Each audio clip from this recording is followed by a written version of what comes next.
Well, it's very nice for me to be here because as a neuroscientist, I'm very interested in whatever happening to my brain. And here, there are so many things are happening to my brain as well as to your brain. The topic is really related to what we are here for.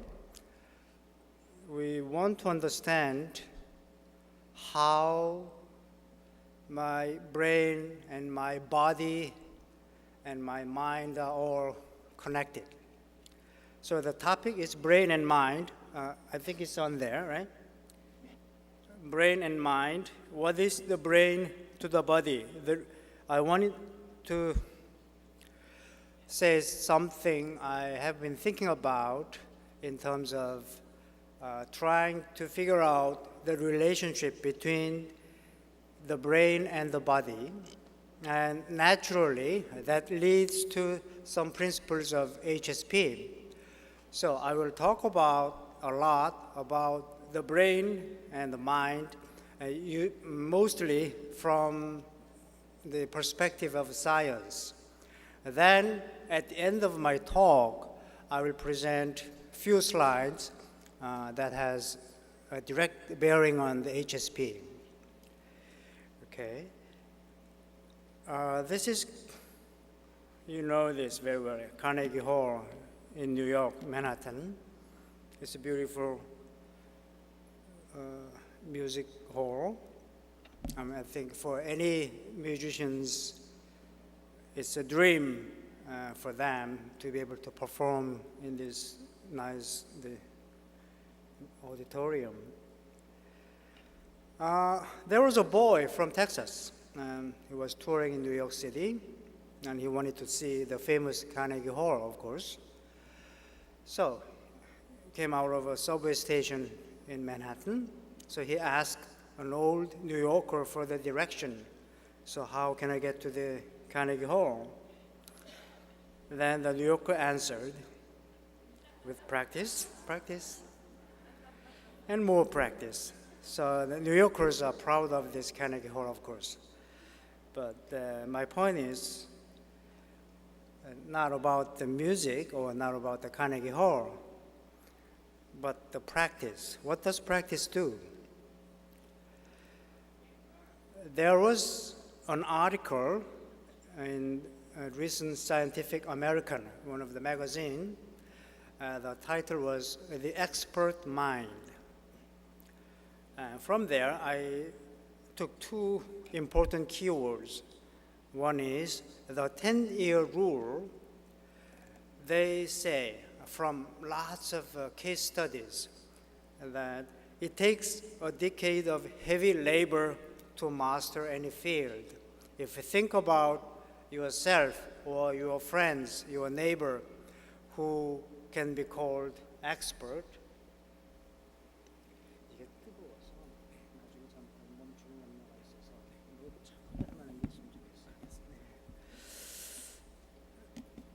you will agree with this, the 10-year rule. It really takes commitment, not just in mind, but actual labor, commitment to hard work, and also takes some time, some significant length of time for anybody to become a master of any field.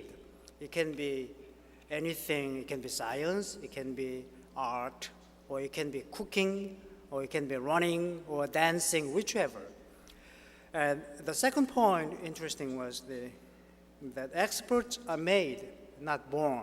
This is confirmed by lots of studies. Yeah? Even in Mozart, you may think he was a genius from the beginning. However, he was trained very hard by his father when he was a child. So he had a bittersweet relationship with his father because of those hard training. And Tiger Woods, we all know he was really hard trained. Okay, the point here is that which what does the expert mean? What is becoming expert, so-called? We should realize that it is the brain that becomes expert. I mean, we know that. But one example, there are numerous examples, of course. There was a very famous cellist, Jacqueline Dupuret. You can see she didn't live very long, but she was a genius. She was called a genius. She started cello lessons when she was 5 years old. And then at 16 years old, wow, that's 10 years already, right? She made an official debut in London. And she became very famous and very virtuoso cellist. But you can see that at 27 years old, when she was 27 years old, she stopped music. Very sad. That was because she had some disease in her brain. It's multiple sclerosis. The neuronal cells become very ineffective because the insulation is gone. So the neuronal signals are chaotic. So again, here, just one example where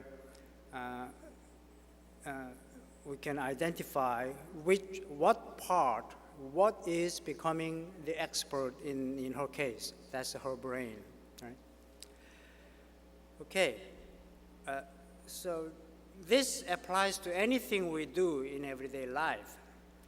Joy, emotions, or stress, or curiosity, or exercise, or this is, by the way, the picture from 2002 World Soccer game.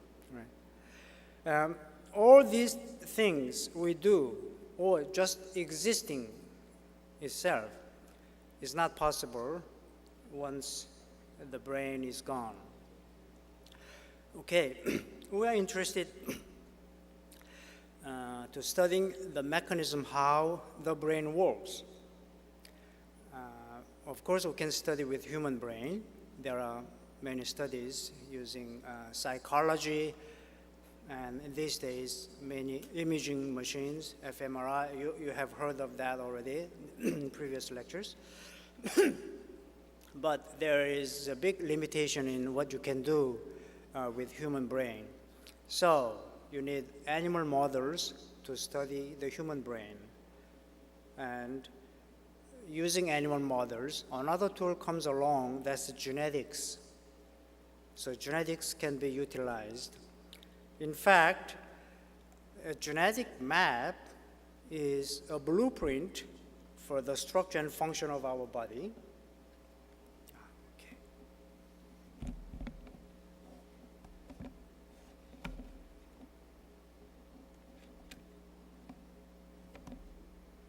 Thank you. So it's a blueprint. Then environments and experiences. Though those two things work on this blueprint to produce diverse brains. So the blueprint, this same principle applies to the brain, the structure and function of the brain, but you can see environment and experiences will work on this blueprint to produce diverse brains. You can see newborn, the brain size is only 400 grams, and in adult, it more than tripled. So you can see lots of things can happen during this period. As you can see here, in embryo, in the mother's womb, 3 weeks, 4 weeks, the brain grows. This is the size when it is born. So big difference here. So this period is also the time when environment can really influence the path of this development. So we know that it's important for pregnant mother should be careful about what she is eating, or smoking is really bad, or drinking alcohol, and also other drugs. Not only that, in Korea, the traditional wisdom says that the fetus learns from what the mother does while it is in the mother's womb. So the mother is supposed to behave better and stay calm and good mood, no anger, and so forth. So that really says something about the biology. Okay, after birth, it still changes. 3 weeks after birth, 4 months, and goes up all the way to adult. You can see the size increase. At the same time, you see the active region of the brain is different between different time points. So in adult versus younger brain. In fact, when they compare from 5 to 20 years old, the brain area that's active is marked as red. You can see they change a lot. So after 20, it stays about the same. So this is adolescent. So the fact that the active part of the brain is different between two individuals means those two individuals is processing information in a different way. Looking at the same thing, half cup of water, one person can think is half full, and the other person will feel sad because it's only half. But on the other hand, the other person will think, wow, I still have half of the cup and can be happy. So adolescent and adult, they have very different things. So it's no wonder why the adult, many parents think that their teenage children are aliens. Okay, so I talked about animal model. So we can understand human brains by studying animal brains. The basis for that is because the majority of the human genes are also present in animals, and they function in a similar way. I mean, their structure seems different a little bit. However, the overall, they share very similar structure and very similar functions. Because of that, we can use animal models to study human brains. But how similar are they? Do they similar? Yeah, it's pretty similar.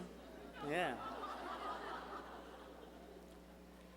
Where the animal can be stressed, or they can be depressed, drug abuse, yeah? Or animals like to play. Play is very important, as we all know.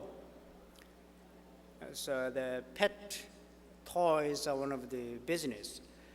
Talking about play, a while ago, last spring, the famous movie star Will Smith, after he did a movie with his son, I think it's Pursuing Happiness or something like that.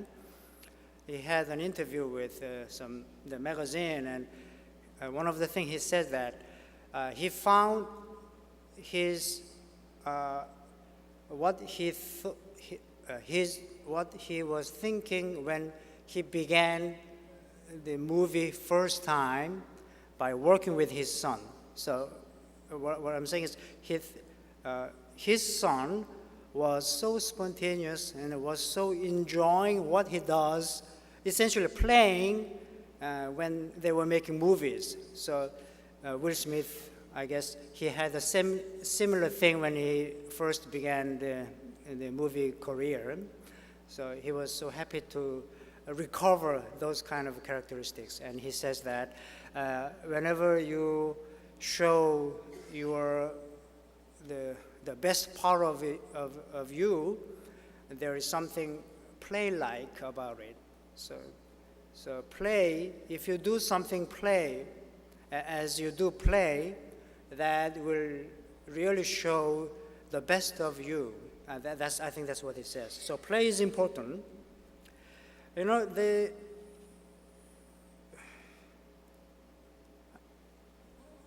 play is always important. Yeah.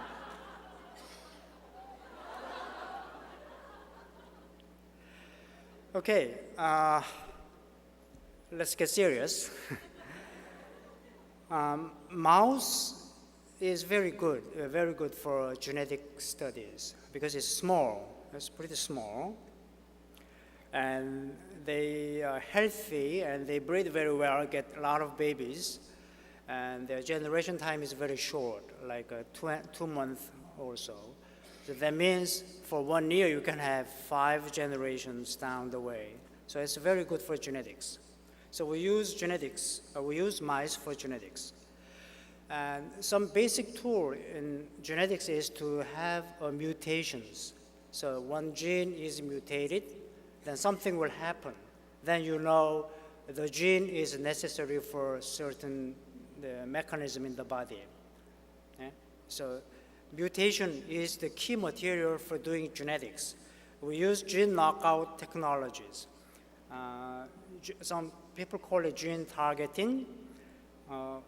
Anyway, I'm not going to go through these techniques, but they use embryonic stem cells to induce mutations of a gene on the chromosome. Then using these mutated embryonic stem cells, they make mouse by injecting into another embryo, making chimera. So these embryonic stem cells and host embryo, those cells will mix together and they will make chimera. So this chimera consists of 2 kinds of cells. One is the host embryonic cells and this injected embryonic stem cells. And so this chimera, if it's a male, its sperm will consist of 2 populations derived from embryonic stem cells and embryo. So if this cell-derived sperm fertilize, then the progeny will carry the genome of this embryonic stem cells, which has a mutation. So this is how you generate mutant mouse from an embryonic stem cells. So then you have a mouse that has mutation in certain gene, which you know already because you wanted to, as you said, you wanted to knock out one specific gene. So gene knockout tool is very important, and especially in brain research, because you know the molecular defect already. So you know which gene is mutated. Then you have the mouse that shows phenotype. So as a result of this molecular defect, so it's in the same body. Then all you need to do is to figure out the connection between molecular defect and phenotypic effect. So genes mutated, you have a behavior change, then what happens in the brain that's altered by this gene and responsible for this altered behavior. That's the whole scheme of this kind of approach. Sometimes side product of this is target validation for drug development. For example, if you mutated a gene, some gene, the mouse cannot feel pain very much. And then immediately you can think that if you knock down the gene in adult, then those mouse will feel less pain. So that's a painkiller, anesthesia. So analgesics can be developed based on that kind of approach. That's a target validation. Right. Okay, so from genes to behavior, that's what it means. So you have a gene defect, that's a defect. It's a double helix, it's just cartoon. You have a gene defect. A protein is made from here. This defective gene will produce defective protein. Then the protein is active in some neuronal cells, and then those neurons will be affected by this abnormal protein. So a protein neuron will be defective. The neuron is functioning in certain part of the brain, in certain circuit. Then those circuits will be defective because one of the chip is broken. Then because of that, behavior will be defective. So that's the idea, from genes to behavior. So we utilized this kind of techniques to some genes that's involved in the regulation of calcium in neuronal cells. Neuronal cells utilize calcium as an important tool for regulating its cell functions. So calcium, inside calcium, is very, very important molecules. Usually there is no calcium in the neuronal cells. In the resting neuron, when the neuron is quiet, there's no calcium in the neuron. But when the neuron is activated, calcium will go in from the outside, or there is some calcium reservoir, the calcium will come out, so calcium will increase.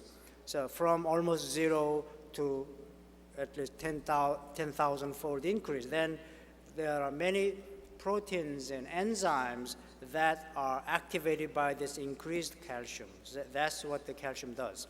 So there are many proteins in the neuron that controls the calcium level, so to maintain the level and release.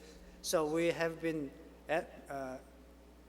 studying those genes by gene knockout. So here is a list of the genes that have been knocked out. Then there's a phenotypes. For example, some of them shows epilepsy or fear. There's no fear, or schizophrenia, or circadian rhythm is defective, or sometimes learning and memory is enhanced. And then we analyze what happens in the brain of this specific knockout mouse. Then we publish those papers. Some other cases, ataxia is a motor defect, or some mouse shows aggression. I will show you the video, or emotional defect, or sleep disturbance, or neuropathic pain. Lots of different brain problems are shown among these different mutants. For example, aggression. It's a family violence or school violence is a very important, big problem in the society. Of course, these days, there are other violence too, of course. So why this happens? It can be studied with one of these mutant mouse. So we generated a mouse by knocking out some gene, and turns out the mouse has increased aggression. There's a mouse, this is a host, male mouse. Another mouse is added. If it's a female, that's okay, happy ending. However, if invader is a male, then that's a problem. They fight so ferociously, and usually the host male wins because it's his home. They can fight to really bloody state. So some mutation will cause this. Then we study what happens in the brain that causes this increased aggression. Or curiosity. These two examples. So I guess you may have some experience like this. I was curious what's inside. Here, I don't know who is more curious in this case. An ordinary mouse, when a novel object is added, it will carefully approach to the new object and sniff, and it doesn't move, then it becomes indifferent. But curious mouse, when a new object is added, it will go push, bite, play with it. If it's wrapped with a paper, it will tear apart to see what's inside. So this is due to the mutation too. Sometimes mouse can have some ataxia or neurological disease, then those can be, as I said, a drug target. Or a mouse can also solve a maze. This is a mouse is trying to figure out using one of the map. How do we study this in the mouse? We use this kind of water maze. So there's a water mixed with white paint. Inside is not visible, so mouse will swim around. If there is a platform underneath the water, then once the mouse experience the platform, then mouse will like to go there. So how does it go there? It's using navigation systems, using the markers on the walls.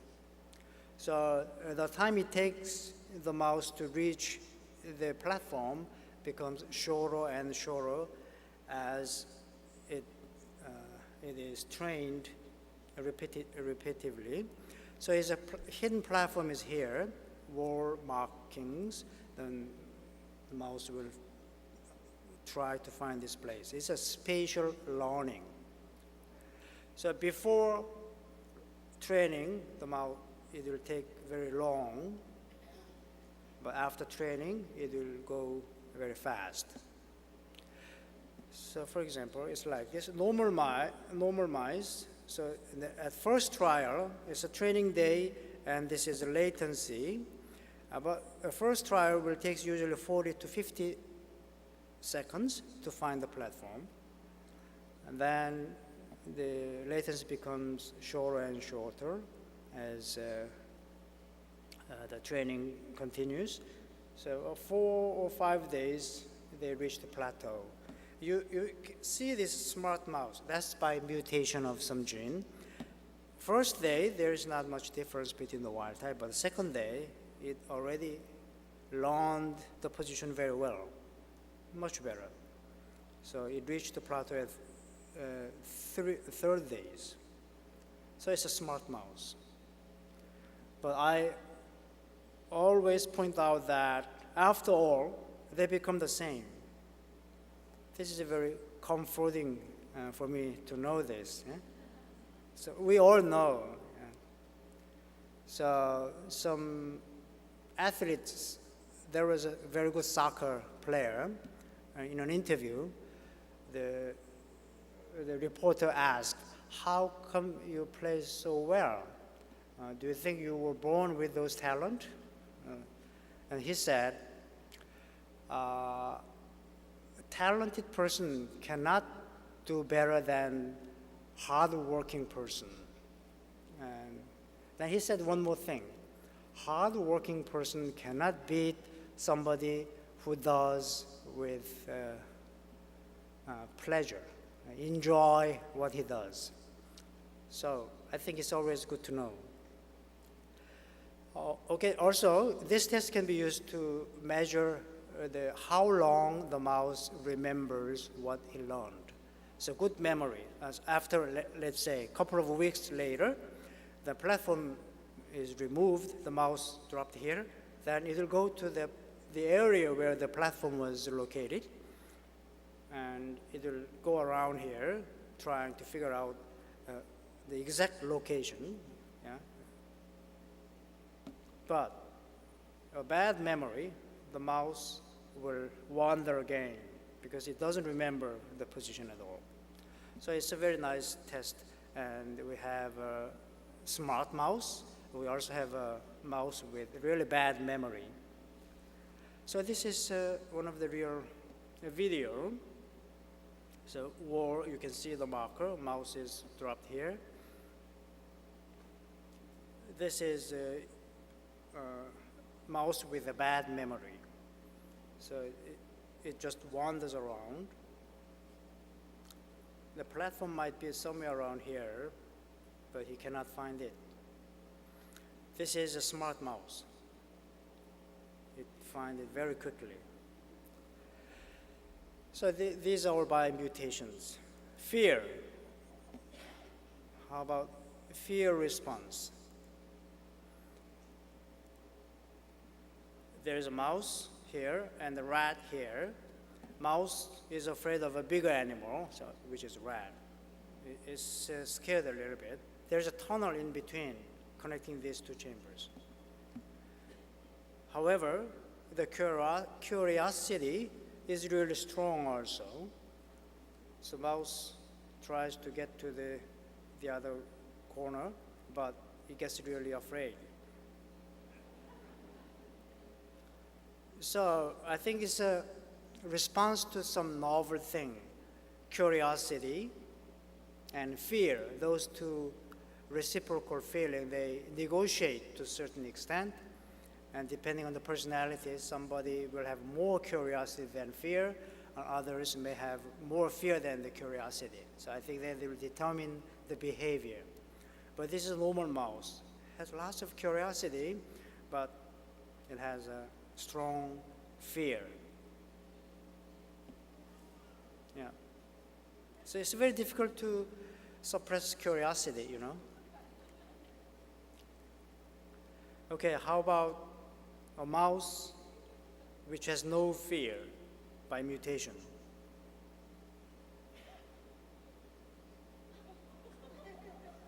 So no fear at all. There is a glass wall in between the rat and the mouse. So maybe we can remove this glass wall and repeat the experiments. So this is a rat, no glass wall. The same mutant, fearless mouse.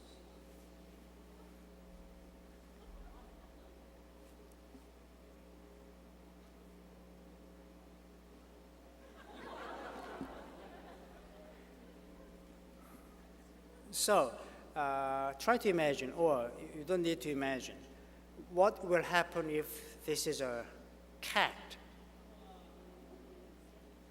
So, you know, appropriate amount of fear is very essential for survival. We know that. All the mouse that do not have fear disappeared in the wild, right? I mean, we know that the same thing is true in human society. Fearless is very different from courageous, right? Courageous people, they have fear. However, they overcome those fear to do what they believe is important thing. Fearless person will do whatever they want to do because they just don't have the evaluation systems. What happened to them?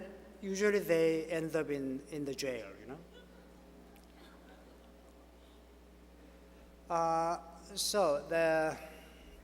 Before neuroscience became very strong, the people couldn't figure out the mechanism for the behavior, the brain, so-called brain mechanism.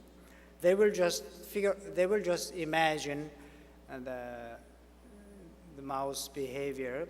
Based on the mouse behavior, animal behavior, they will just imagine how the system works. But these days, the brain can be examined with a variety of techniques, so one can study the brain mechanism for any behavior. So the brain, the key components of the brain is neurons, neuronal cells. They are connected to each other through synapse, so-called the synapse.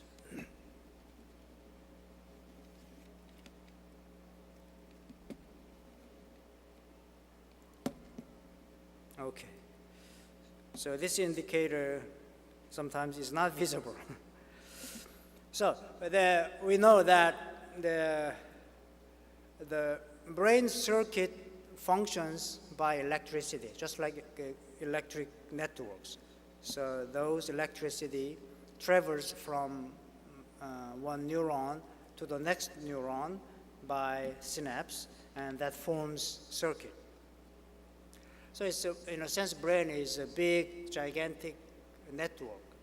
So there are about 100 billion neurons in the brain, and each neuron will make about 1,000 synapses. That's 100 trillion, right? So it's a big, huge network. Okay, people compare brain with computer. There are some common elements, of course. They get the information, then they interpret the information, then give out the result. So information processing. But the comparison stops there. There is a big difference. Brain versus computer. In case of computer, software and hardware are separate.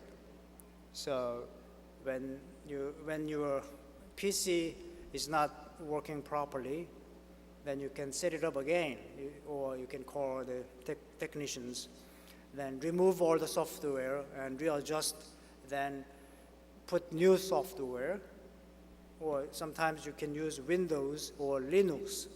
So software and hardware are well separated. That's not the case for the brain.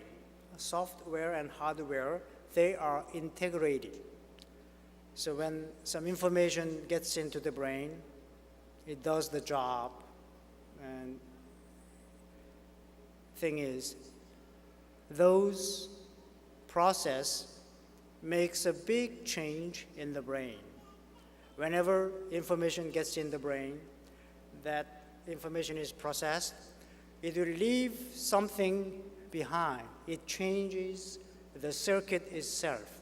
For example, that's how we remember anything and how we learn anything. Just taking an example, bike running, it takes some time, but at a certain point, suddenly you can ride a bike. But once you learn the bike, the capacity pretty much stays all through your life.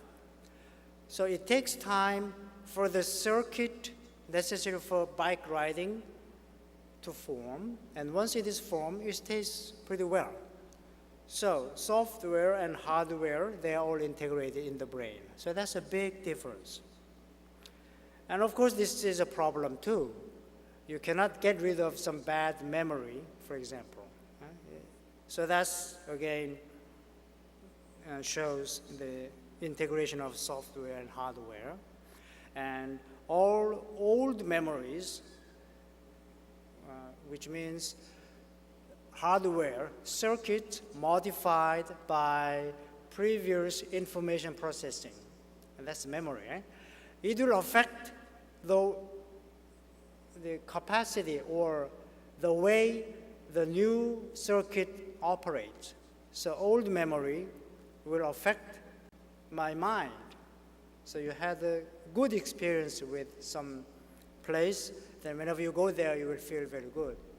You had a really bad experience with somebody, and then a long time after that, you forget about the person and all the instance, but without your knowing, some time you may dislike somebody because the person has some similarity to the person who gave you a bad experience.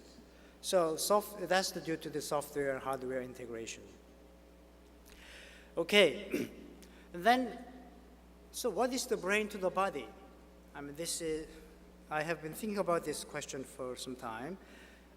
Is it master or is it slave? It's a very difficult question. This kind of biological question can be looked at from different perspectives. So we can change the question. What is the role of the brain in an organism? So then this question can be looked at like this. The brain from the perspective of evolution, comparing different animals, and starting with really simple systems. Protista is a protozoa, single-celled animal. You don't have to read this. Protozoa. One example is amoeba. You know the amoeba. They come in many different forms. Single cells. This is single cell, different from plant. So it's called a protozoa because it's more like an animal. No, the phototrophs. So how amoeba find its food and how it eats, they use pseudopodia. So there must be some plankton, and the amoeba detect, or realized, or recognized the food, and it will give out pseudopodia. and it grows and wraps around and engulf, and it will digest. That's how it eats things. Okay, the single-celled organism, Paramecium. It has a big nucleus, small nucleus. It has cilia, that's for locomotion. Move by using the cilia, it will move from one place to the other place. That's oral groove. Something is eaten here, then it will go through this place. It's a food vacuole, so this is organelle derived from this part and digesting things. And that's exit. So it has eaten something, then it will go through these systems, vacuoles, and get digested. Nutrition is extracted. Then garbage. So remember, this is a single-celled organism, but it has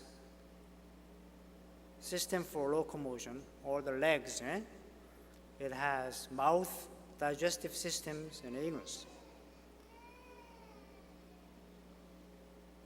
Let's see a video of amoeba. It's a pseudopodia. It looks like it's aiming at this one. Yeah, right. It has eaten it and digesting. The important thing to remember is that this kind of activity is also seen in animal, in our own body. Fibroblast, that's the kind of cells we have in our body, so many cells. They will also behave just like amoeba, migrate using pseudopodia. Okay, why am I showing this? There is a chemotaxis. This is capacity of cells to detect the direction and intensity of an extracellular chemical gradient and to respond by migration toward the source of the chemical. So it detects what's outside the body. Then it responds to that information. Then it moves to there, then eat it. Just like we did for the lunch. You enter the room, you see the very nice fruits or macaroni, then you respond, then take it, right? In terms of what's accomplished, there's no difference between this amoeba and myself. Okay, why is this important? This is a very important activity. It's essential for their survival, not just food source, but mating, male-female cells finding each other, or even in our body, leukocytes migrate to find the germs, bacteria, and kill it. And wound repair, there is a wound on the skin, and then those cells will come to there, then they will clean up and make new tissues. So, or even neuron development, cell migration during development. So this chemotaxis is a very important mechanism for a single cell to survive in the world. So how does it do that? Moving towards food molecules. All I wanted to show here is that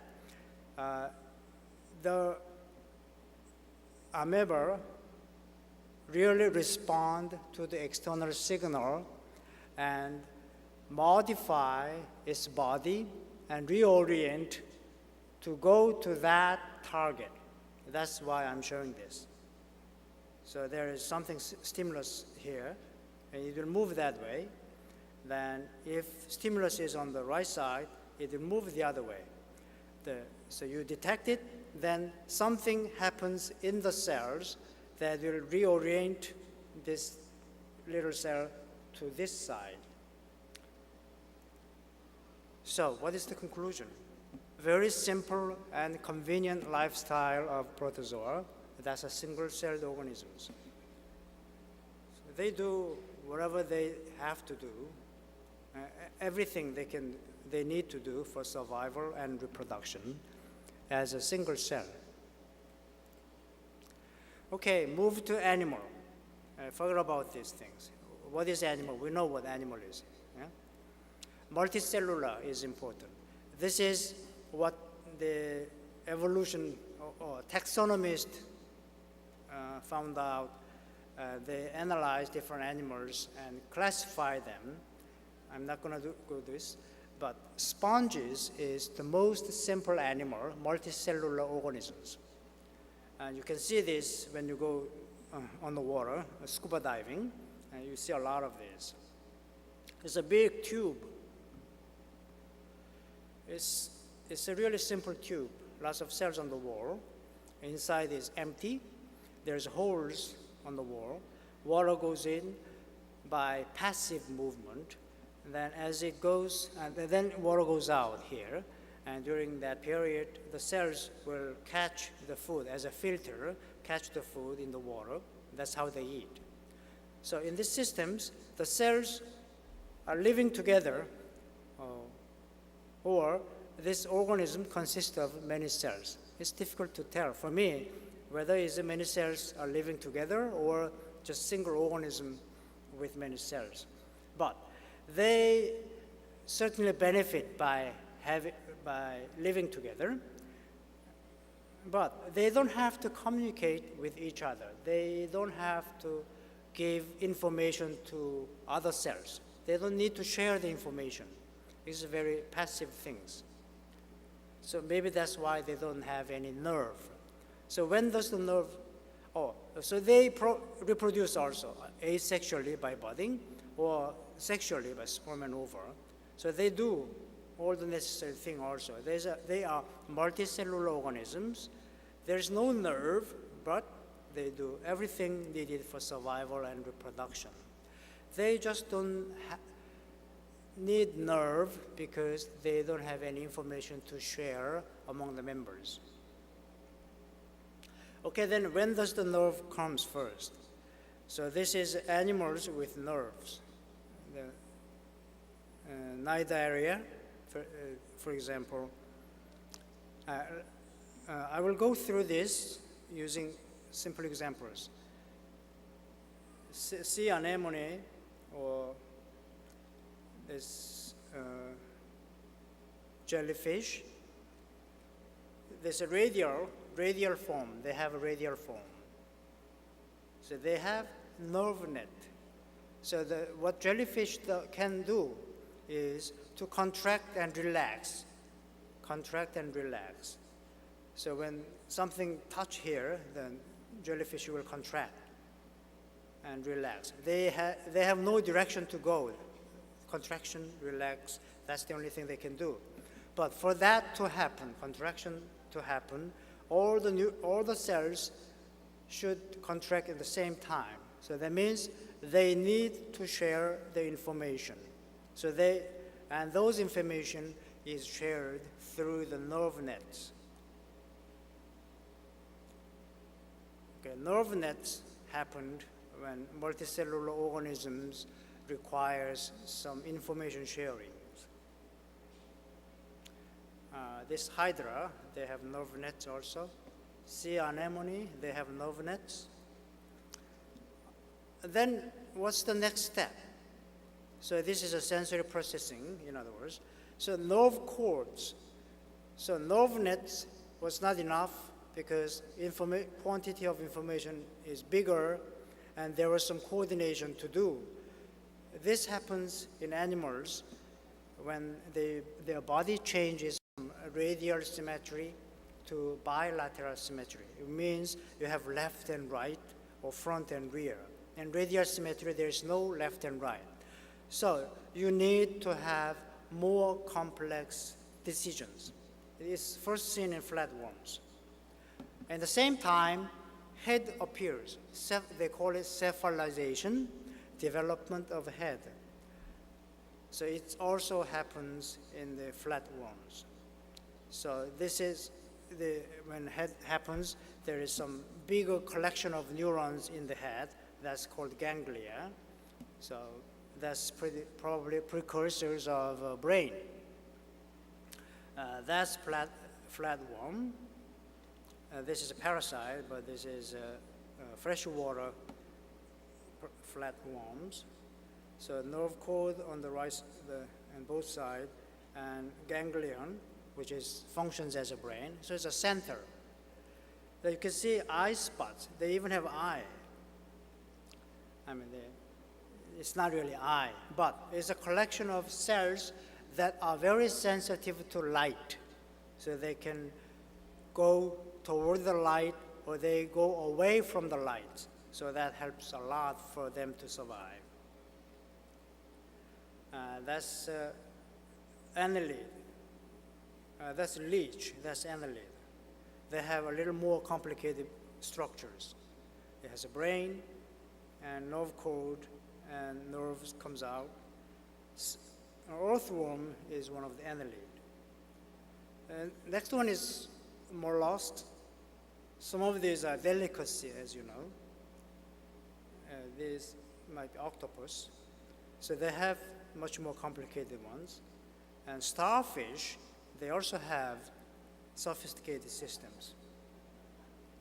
Yeah. Now, insect, locust, that's one of the big jump. They have a very sophisticated brain. This is locust, yoga, locust position, yeah? So this is the brain of the insect. They have left, right, this is eye, optic lobe, and very fine structures, very different from mammals, but very complicated structures. How about chordates, the animal that has precursors of the vertebrate? You can see lanceolate, jawless fish, cartilaginous fish, then regular fish, bonefish. Then you have amphibians, then reptiles, birds, and mammals. So you can see there's a big difference between amphibians and reptiles. So in other words, frogs and snakes. Thing is, snake has something that frog does not have. That's amygdala. How do they know? There is something called emotional fever. If you hold a bird or frog, their temperature goes up. So stress, they will generate temperature, the fever. So they call it emotional fever. And that's not existent in the frog or fish. So the anatomical studies, they think that reptile, the snake has amygdala, but xenopus, the frog, does not have it.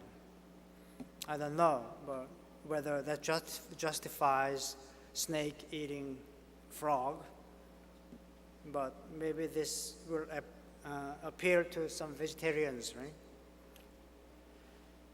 Okay, vertebrate brain evolutions is very remarkable. The structure and size changes. Size increases a lot, and complexity is also increased a lot. For example, fish brain. This is essentially linear. There's forebrain, midbrain, hindbrain, and spinal cord. It's essentially rod shape. Frog brain is very similar. A little bit of cerebral cortex, but essentially very similar to fish.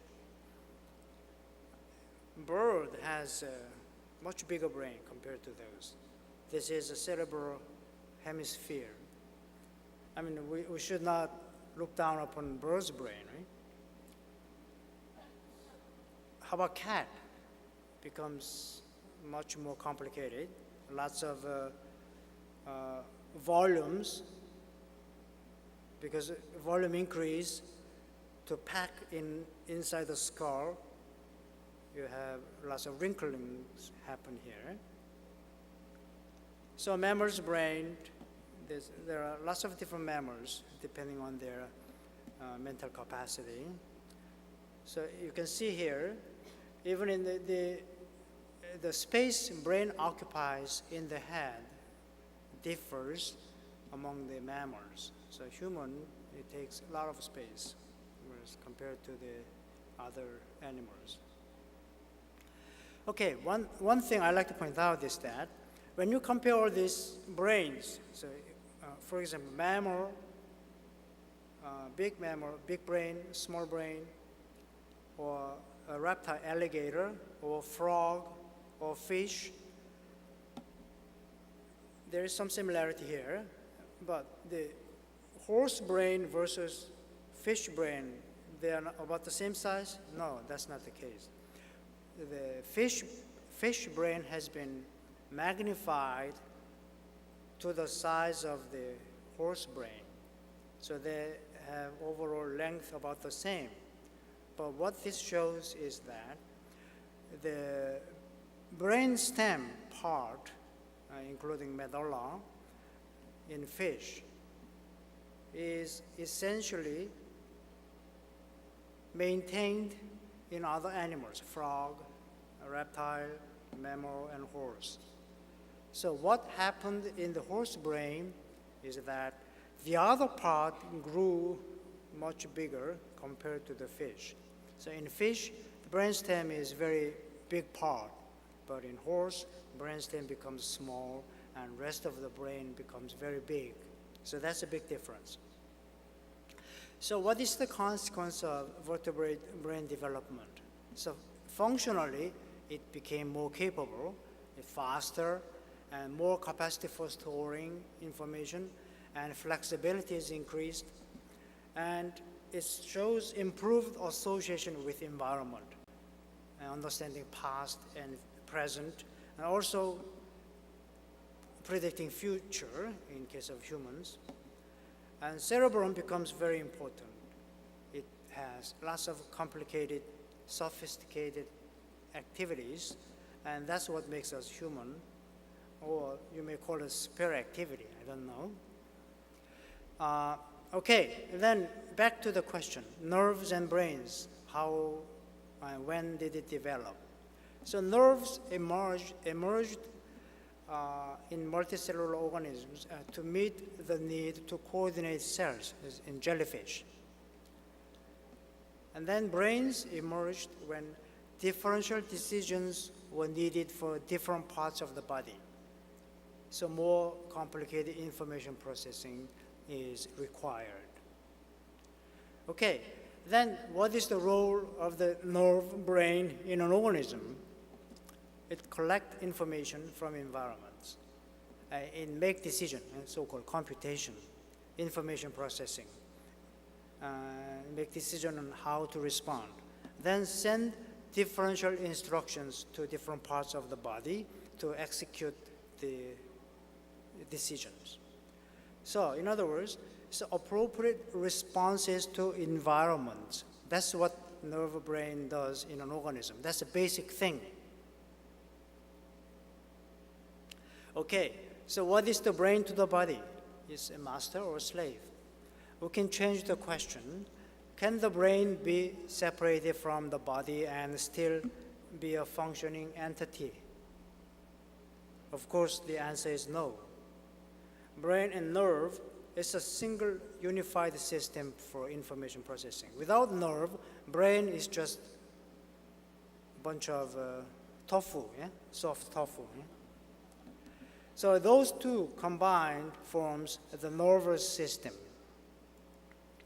Okay, second point, the body and the nervous system are tightly integrated.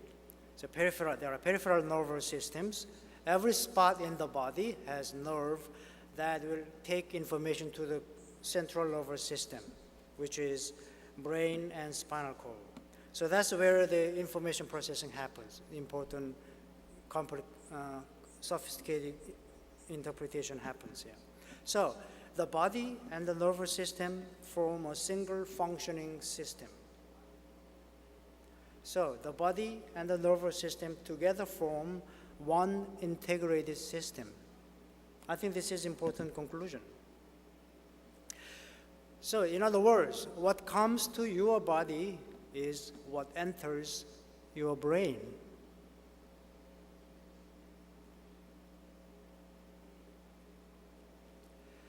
All the information from the outside, eye, nose, tongue, ear, or somatosensory, which include information from our muscle and tendons, our position.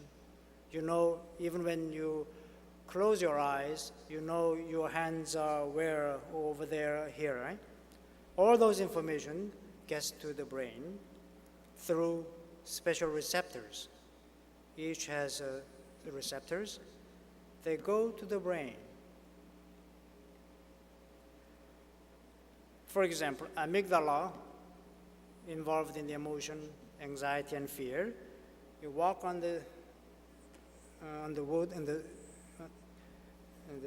back in the mountain. You see a snake. You stop there, right? You freeze. I mean that, as I said, that's very essential for survival. Fear, right? What happened? You can think about. Those snake didn't get in the brain, right? Light reflected from this snake, some certain pattern of light. Those will go to the eye, retina, receptors will be activated, then those activation will lead to neuronal excitation. Those information will follow through the neurons to the brain, the thalamus and cortex, visual cortex. At the same time, it will go to the amygdala, then fear will emanate. So that's what's happening. Sometimes it can happen without that direct input, but indirectly. You know, there's something called empathy. I feel your pain. This is from one of the famous pictures, right? People can study empathy also. Feeling pain versus suffering from pain. Do they differ? Or are they distinguishable in the brain? MRI can measure which part of the brain is active for a given behavior. When they did that, MRI from a person that has a specific pain from a finger versus somebody who shows empathy. So in this case, this person, the relationship between these two persons should be special. Husband, wife, or lovers, for example, or even a child and mother. Right? When they take pictures, this is somatosensory cortex where the pain on the finger will be reflected. In addition to that, inside of the brain, several cortex will be activated, which is probably involved in the whole pain process. On the other hand, the person who has empathy on this, the friend or lover, they show activation of the same region of the brain, except the somatosensory cortex. Of course, this person does not have any specific real pain on the finger. However, the person will probably suffer to the same degree, if not more. So pain versus empathy can be distinguished. So they found that the more the relationship is tight, the stronger the signal they find. So empathy is really something that happened in the brain even without the primary pain or primary reason. So in other words, this kind of study shows that how the pain is transmitted to the brain, and then how it is causing the suffering. So one can identify those steps, brain mechanism for the whole process. Drug addiction and obesity, do they share common characteristics? The answer is yes also. They examined dopamine D2 receptors in the brain, quantity of the dopamine D2 receptors. Cocaine, methamphetamine, alcohol, or food. This is non-abuser, normal person. This is abuser. In all these cases, including the obese, the dopamine D2 receptor was reduced in this abuser. Well, you can put a lot of input, a lot of information to your brain. This exercise, of course, yoga. You can even generate something in your brain without actually doing anything, just by sitting, doing nothing. We know that already. So this can happen not just for the meditation, but for some stupid anger, right? Sometimes you remember some old event and suddenly you're angry. So then immediately you realize that's silly, right? So brain can generate lots of internal things based on, as I said, all those old memories. Those old memories will affect current status of your information processing systems. Okay, this is Blackout, I think 2003 in Toronto. We know this city has a lot in it, so many different things, but we cannot see it. When there is a light comes back, now you can see lots of things. If it's a strong light, you can even see an ant, right? So I think the brain contains so much information in it, but depending on the light, you can only have very few of those things accessible. Sometimes among this vast information, there might be some hidden potentials too. Maybe that's what HSP does. I don't have to explain this. This Olympiad is going on now. So, it's a heightened sensory perception, HSP. So this was observed as a byproduct of a training program, the training program you are familiar with. That's designed to offer a non-pharmacological approach to physical and emotional well-being. And then in some fraction of the people, usually children, cognitive faculties were changed. Some novel cognitive faculties were developed, including an ability to perceive color and shape despite being blindfolded. So this is called HSP.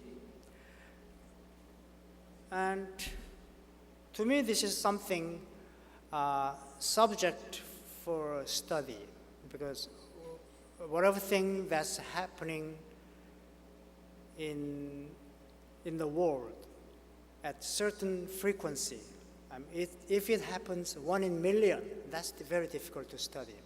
But if it happens often enough, then that's something that can be studied.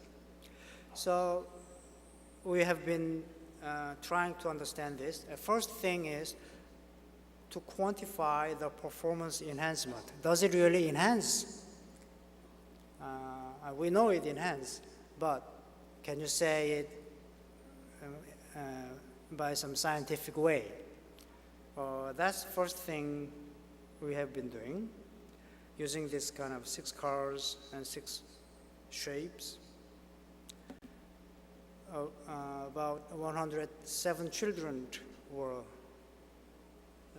trained, and naive group, 164 children. So during 6-month training, very intensive training, 2 tests were done per month. So for each test, 3 times for color and 3 times for shape. So 6 colors were tested. Protocol, I don't have to explain this. It's 2 little letters, right? So how do we quantitate the enhancement? So for each individual, the difference was obtained. What is the difference? The correct value. How many out of 6, for example, were correct answer. And from that, expected value was subtracted. Expected value is calculated based on the binomial distributions. So we used this signal. The blue upward triangle is the case where there was improvement over expected value, and red were no improvement, either same or a little less than the 0. So this means a difference.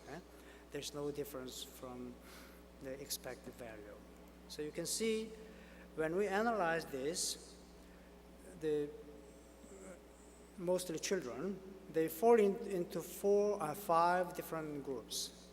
Pattern 1, there's no improvement. Pattern 2, they already show some sign of improvement at 2 months and more improvement at 4 and 6 months.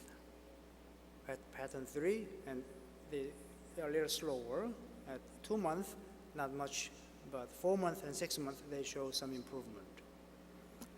Pattern 4 is at the 6-month period, begin to show a little bit of improvement. Pattern 5 is erratic. They seem to show some improvement, and then they disappear. So I will show you more of this. So from here, you can see about 2 and 3 might be the group that shows stable enhancement in the performance. That's about 60% of the populations. Using some sophisticated statistical analysis, I've got some help from some expert statisticians. This is naive groups, and this is pattern 1, where there's no improvement. This is pattern 2, this is naive group, this is 2 months, 4 months, and 6 months. They show some enhancement. Pattern 3, they also show at 2 months there was no difference, but 4 months and 6 months training, they show significant enhancement. Pattern 4, they seem to show some enhancement at 6 months. It's very slow. Pattern 5 is very erratic, and sometimes they show some good performance, but other times just collapse. So very erratic groups. So looks like about in 60% of the case, there is some stable improvement in recognizing or reading the color or shape while blindfolded. If you mix all of them, of course, the difference is all mixed, so it's diluted, but still they show some increase. This is naive group, 2 months, 4 months, at least 4 months and 6 months. Even when you combine the non-learners, they show some enhancement. So maybe HSP is related to some revelation of the brain's hidden potential from this darkness to some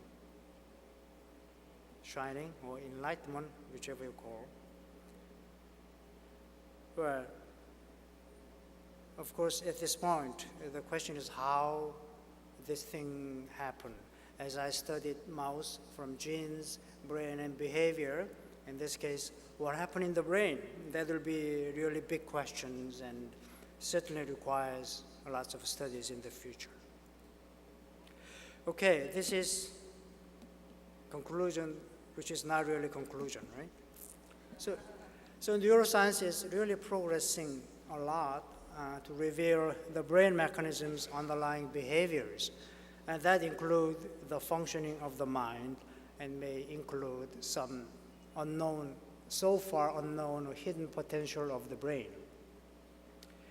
Okay, how will such knowledge affect our future? That's a big question. I think this is really up to us, whether this kind of knowledge will help us or not, help human being or not. Okay, I will stop here.